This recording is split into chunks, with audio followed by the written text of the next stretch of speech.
The A330 electrical system is quite similar to electrical systems which you are already familiar with. It is simply more automatic and easier to use. There are two engine-driven generators.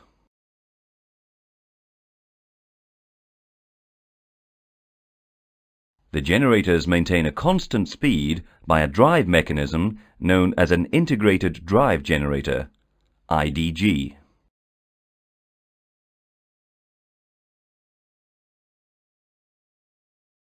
Each generator supplies alternating current, AC, to its own bus. Generator 1 to AC bus 1, Generator 2 to AC bus 2.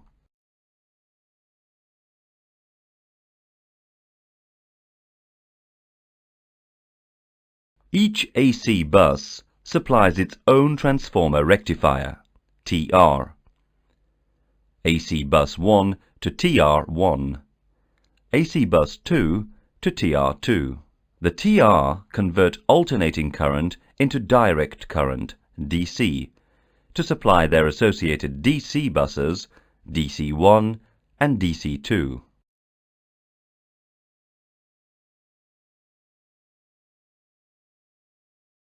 DC bus 1 then feeds the DC BAT bus. The DC BAT bus can charge the batteries or receive power from the batteries as required. The electrical system also includes two essential buses. The first one is the AC essential bus, fed by AC bus 1. The second one is the DC essential bus, fed by the AC1 bus via the essential transformer rectifier.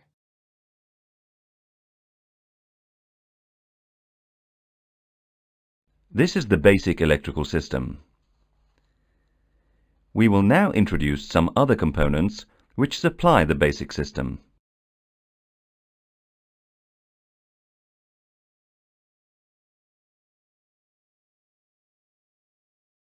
The electrical network can also be supplied by the APU generator.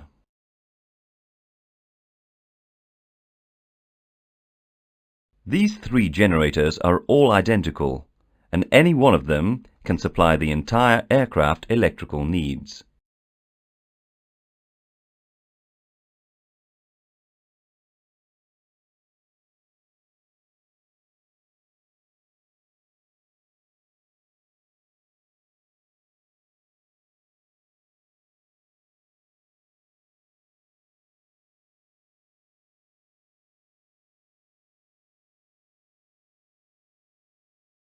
On the ground, the aircraft can be supplied by one or two external power sources.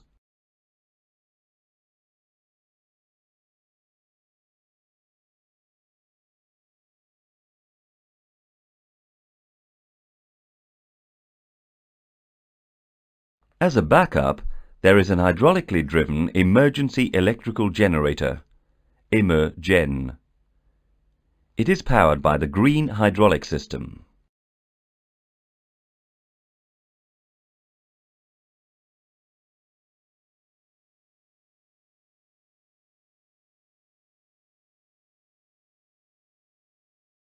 The green system can be supplied by a ram air turbine, RAT, which extends in case of severe hydraulic failures. The RAT is located under the right wing. A static inverter allows part of the AC electrical network to be supplied from the main batteries, batteries 1 and 2.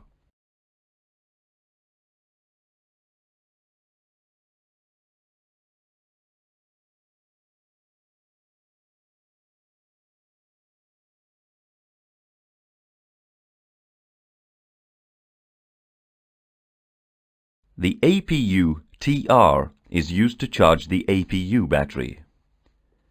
The APU battery is dedicated to starting the APU.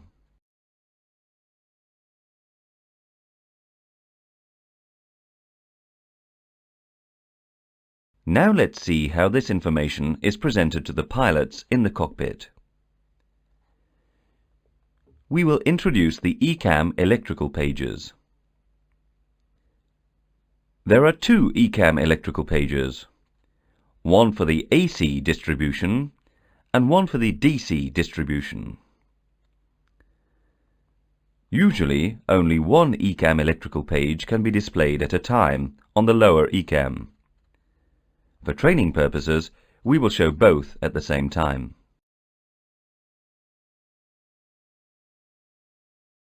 You can see that all the components we have talked about are displayed on the ECAM pages. Notice that each component has a title to aid identification.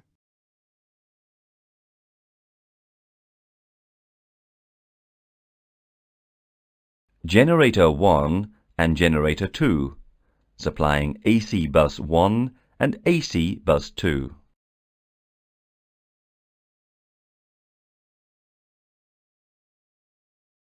TR1 and TR2, supplying DC bus 1 and DC bus 2.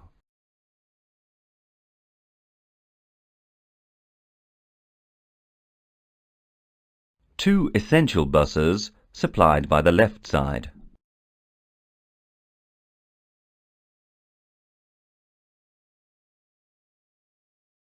The DC BAT bus and two batteries.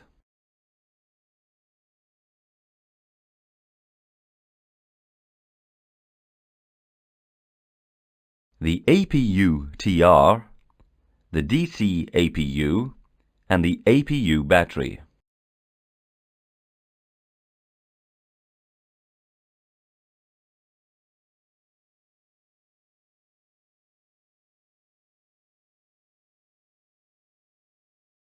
For simplification, the component indications had been removed.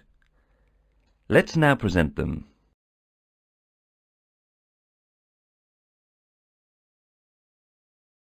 As shown, each component can be monitored via its indications.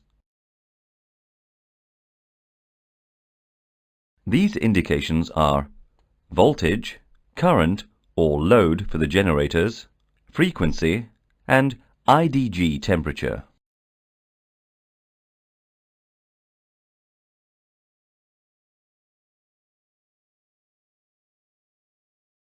You can also notice the various connections represented by green lines. Let's now locate the controls available to the pilots and associate them with the components displayed on the ECAM.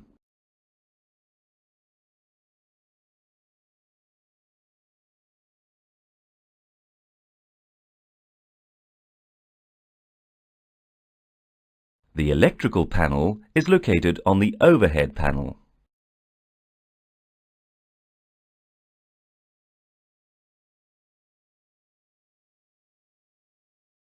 For emergency cases, there is an emergency electrical power panel on the left side of the overhead panel.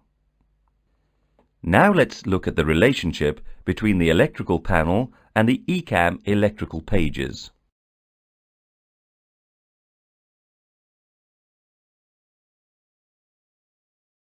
The battery voltage can be monitored either on the overhead panel, using the battery voltage selector, or the electrical DC page.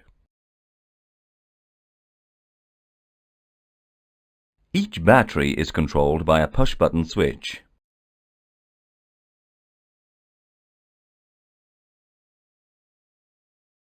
Both main generators and the APU generator are controlled by their associated push-button switch.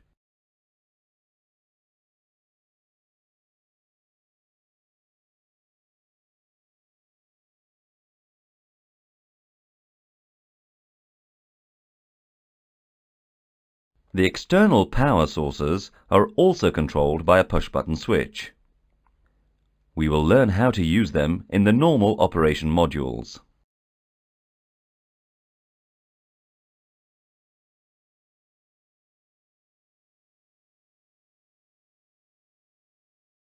The AC Essential Feed push-button switch enables the pilots to change the feed for the AC Essential bus from AC bus 1 to AC bus 2.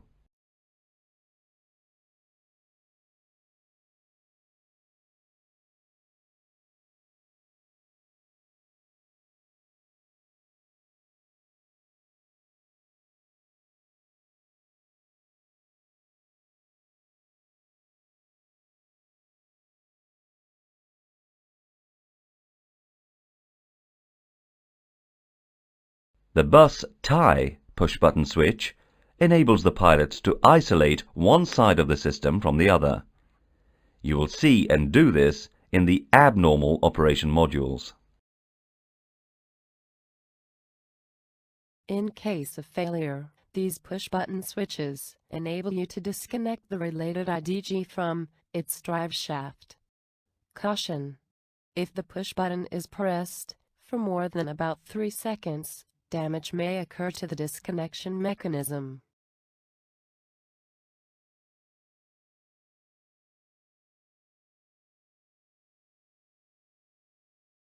The emergency generator test switch is used by maintenance only to test the emergency generator.